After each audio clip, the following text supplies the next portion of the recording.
Good morning everybody, स्वागत है आप सभी का एक नए वीडियो में। आज मेरे लिए एक बहुत ही बड़ा दिन है। ये एक ऐसा दिन है जिसके लिए मैंने बहुत साल इंतजार किया है। यूट्यूब शुरू करने के बाद से मैंने बहुत बड़े बड़े सपने देखे थे। उनमें से कुछ सपने पूरे हुए और कुछ सपने आने वाले कुछ सालों में पूरे होंगे। उन सपनों में से एक सपना आज पूरा होने वाला है। मुझे फुल्ली यकीन नहीं हो रहा कि मैं ये कह रहा हूँ, पर आज हम जिम के बाद मुंबई के लिए निकलने वाले हैं और द रणवीर शो पे एक अपीयरेंस बनाने वाले हैं। सपनों के बारे में फनी चीज पता है क्या होती है? जब मुझे 2-3 महीने पहले पता चला कि रणवीर शो पे मुझे एक इनविटेशन आने वाला है, तब मेरी इंस्टेंट रिएक्शन एक्साइटमेंट की जगह नर्वसनेस थी। और ये इस टाइप की नर्वसनेस थी जो मुझे पता है कि मैं फियर की वजह से और डर की वजह से कर रहा हूँ। सेल्फ डाउट का जो भी कंपोनेंट होता है वो कभी कभी खुद के अंदर इतना तगड़ा हो जाता है that you feel like quitting when things don't fully go smooth. पर फिर मैंने सोचा और मैंने ये रियलाइज किया कि अगर उस 17 साल के वर्जन, अगर मेरे 17 साल के वर्जन को पता चलता कि 7 सालों के कंसिस्टेंट एफर्ट्स के बाद उसको फाइनली अपने ड्रीम शो पे जाने का मौका मिल सकता है, तो वो क्या सोचता। इसीलिए आज का जो पूरा दिन है वो मेरे 17 ईयर ओल्ड सेल्फ के लिए है, who dared to dream big. उस लड़के के सपने इतने बड़े थे कि मेरे दोस्त उस टाइम पे हंसते थे। सपने इतने बड़े थे कि मैं रात को ठीक से सो नहीं पाता था। यूट्यूब स्टार्ट करने के बाद से कुछ सपने पूरे हुए हैं और कुछ सपने मैं आने वाले सालों में पूरा करूंगा। आज का दिन उनमें से एक दिन होगा जहाँ पर मेरा एक सपना पूरा होने वाला है। अभी मैं कुछ टाइम के लिए नीचे एक छोटे से मॉर्निंग वॉक पे आया था, जस्ट ताकि मैं खुद को थोड़ा सा कंपोज कर सकूं और दिमाग के अंदर जो भी थॉट्स चल रहे हैं वो अभी एक बहुत केओटिक स्टेट में चल रहा है। नीचे चलने से मेरा पूरा ब्रेन थोड़ा सा शांत हो गया और अब मुझे थोड़ा सा काम और कंपोज लग रहा है। Good morning.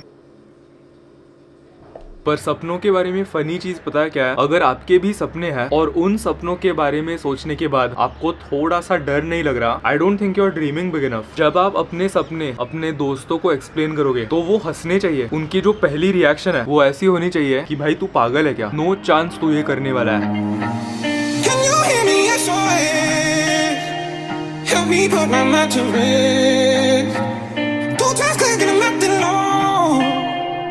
Pound of weed and a bag of gold. I can feel your love pulling me up from the underground. I need my, we could be more than just part-time lovers. I can feel your touch picking me up from the underground. I need my, we could be more than just part-time lovers. We could be more than just part-time lovers. We could be more than just part-time lovers.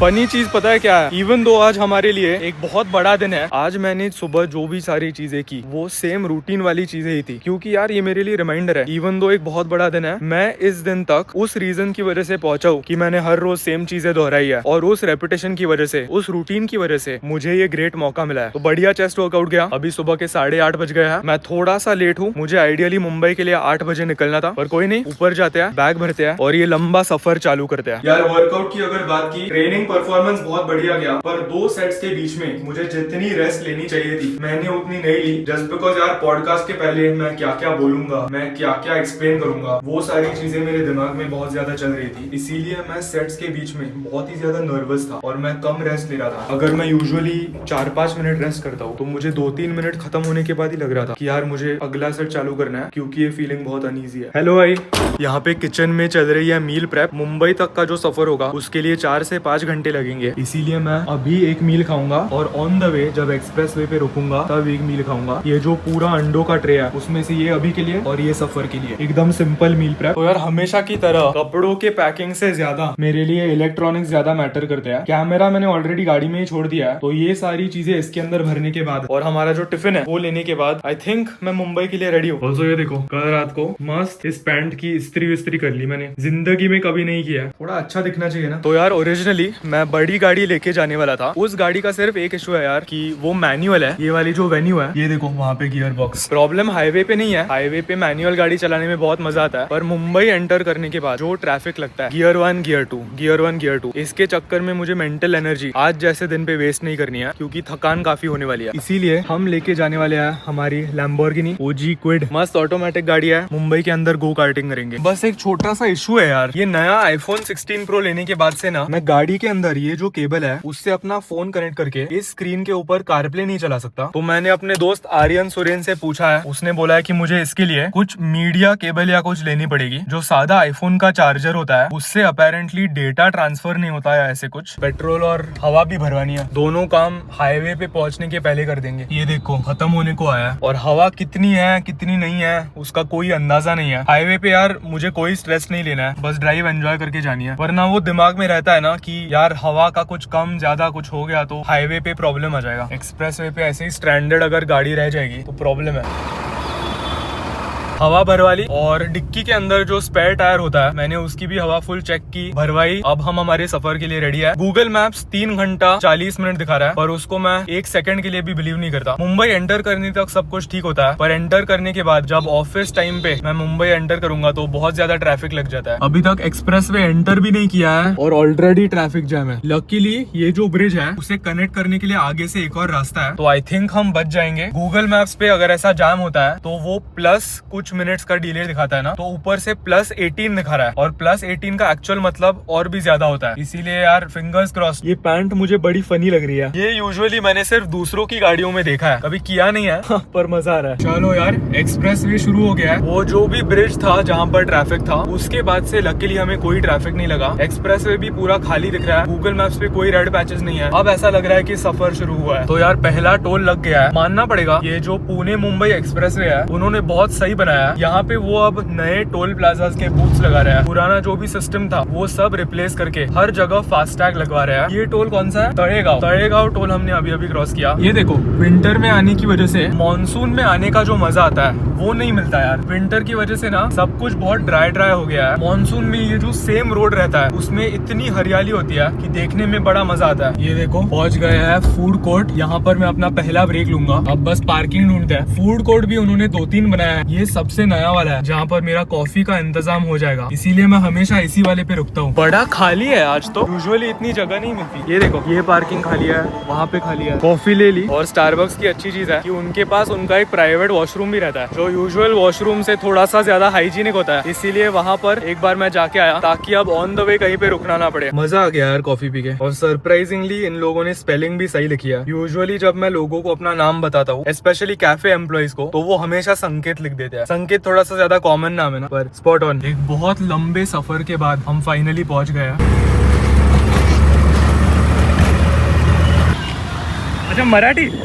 Everybody meet अजू, ये मेरा manager है, probably the best manager creator could ask for. और हम actually first time मिल रहा है। Yes. और ये एक बहुत बड़ा फुटबॉल फैन है। अभी हम सिर्फ उसके बारे में बात कर रहे हैं। Who is one player you would like to meet before you die? एक player. Cristiano Ronaldo. And why? Because I grew up watching him, Manchester United, then to Real Madrid. So I knew, like, I met David Beckham in Meta office, and I was in a different zone. I thought I'll faint, but luckily I didn't. But I know when I meet Cristiano, I'll faint for sure because I won't be able to handle that aura. That will be epic. That's the only wish I have actually right now.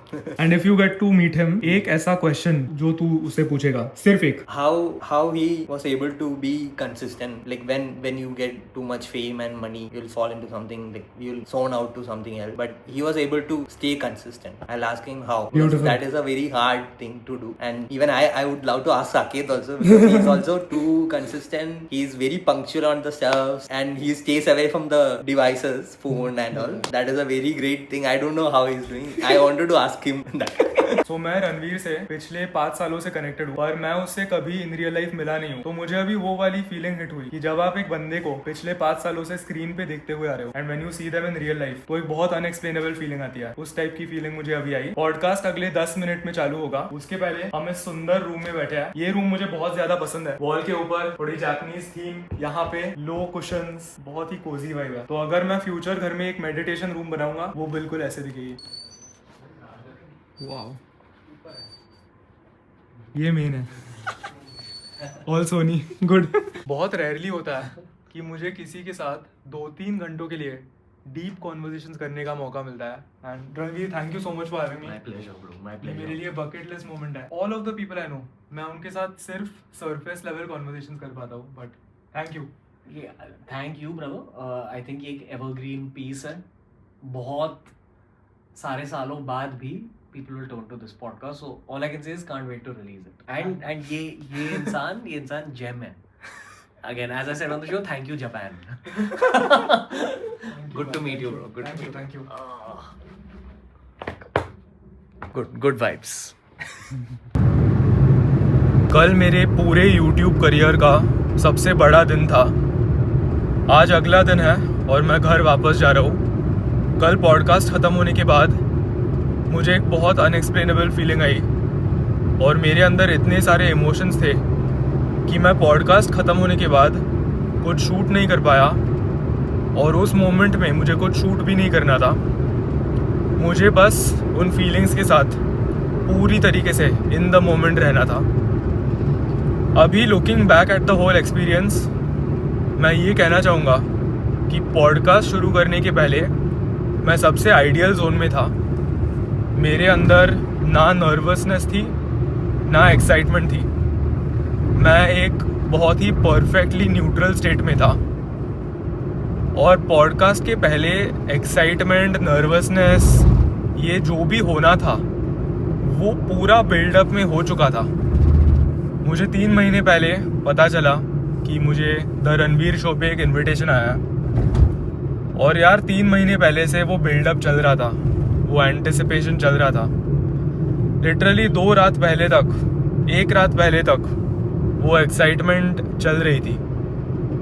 जब podcast करने का time आया, 1 घंटे पहले I was neutral, I was just my self. मैं खुद के साथ प्रेजेंट था और अपने जो भी थॉट्स था वो अच्छे से पॉडकास्ट पे कन्वे कर पाया। रणवीर को पहली बार मिलके मैं क्या ही बोलूँ यार, मैं बहुत सारे लोगों के लिए एक रोल मॉडल फिगर हूँ, ऐसे मैंने सुना है। रणवीर मेरे लिए वो है, और उससे मिलके मुझे इतना कंफर्टेबल लगा, इतना रिलेटेबल लगा, क्योंकि यार वो कैमरा पे जैसा है इन रियल लाइफ बिल्कुल वैसा है। वो एक बहुत ही ज़्यादा क्यूरियस ह्यूमन बीइंग है, और वो उसके पॉडकास्ट के ऊपर जिन भी टॉपिक्स के बारे में बात करता है वो जेन्युइनली उन टॉपिक्स पे बहुत क्यूरियस है। पॉडकास्ट का जो टोटल ड्यूरेशन था वो 3 घंटे था। मैं और रणवीर 2.5 से 3 घंटों के लिए बातें कर रहे थे। पॉडकास्ट का पहला 1 घंटा ख़त्म होने के बाद मेरी जो भी बची हुई रेसिडुअल नर्वसनेस थी वो भी चली गई, और वो पॉडकास्ट एक पॉडकास्ट से एक कॉन्वर्सेशन में कन्वर्ट हुआ। और पॉडकास्ट का जो सेकंड हाफ है वो मेरे लिए बहुत ही ज़्यादा एन्जॉयबल था, क्योंकि ऐसा लग रहा था कि 2 क्यूरियस ह्यूमन बीइंग्स एक दूसरे के साथ बातें कर रहे हैं और लाइफ के ऊपर जो भी पर्सपेक्टिव्स है वो शेयर कर रहे हैं। और पॉडकास्ट ख़त्म होने के बाद रणवीर के साथ मैंने थोड़ा सा टाइम स्पेंड किया, हमने थोड़ी सी बातें की, और फिर मैं अपने रिलेटिव्स के घर पे गया। पूरी रिक्शा जर्नी में मैं बस चुपचाप बैठा हुआ था, बातों को डाइजेस्ट होने के लिए थोड़ा सा टाइम दे रहा था। सबसे पहले तो मैंने मम्मी पापा को फ़ोन किया, क्योंकि उनके बिना मेरे पर्सपेक्टिव्स, आज जो पर्सपेक्टिव्स है वो नहीं होते, एंड बी बिकॉज उन्होंने मुझे डे 1 से सपोर्ट किया है, लिटरली डे 1 से। जब कोई मेरे सपनों पे विश्वास नहीं रखता था, they always believed in me, and they let me do the things that I want to do, most importantly. तो उनको फ़ोन लगाया, और यार आज की भी जो कार जर्नी है बहुत अनरियल फीलिंग आ रही है। ये मेरे पूरे YouTube करियर का सबसे बड़ा मोमेंट है, और इतने सारे सालों की जो हार्ड वर्क है, जो कंसिस्टेंसी है, ऐसा लगता है कि उसके फल मुझे कल काफ़ी ज़्यादा मिले। और मुझे जब मैंने इंस्टाग्राम पे पोस्ट किया तब मुझे इस इवेंट का मैग्नीट्यूड समझ में आया। So it's been great. अब यार क्या, कल से बैक टू रूटीन। आज का ट्रेनिंग ऑलरेडी हो गया है, कल से कुछ स्पेशल नहीं। We won't let this get to our head, continue करेंगे। आर्म डे है तो जाके आर्म डे लगाएंगे। अगर आपको ये वीडियो पसंद आया, एक लाइक छोड़ देना। दिल से पसंद आया, किसी भी दोस्त के साथ शेयर करना। Thank you for watching. Not done yet.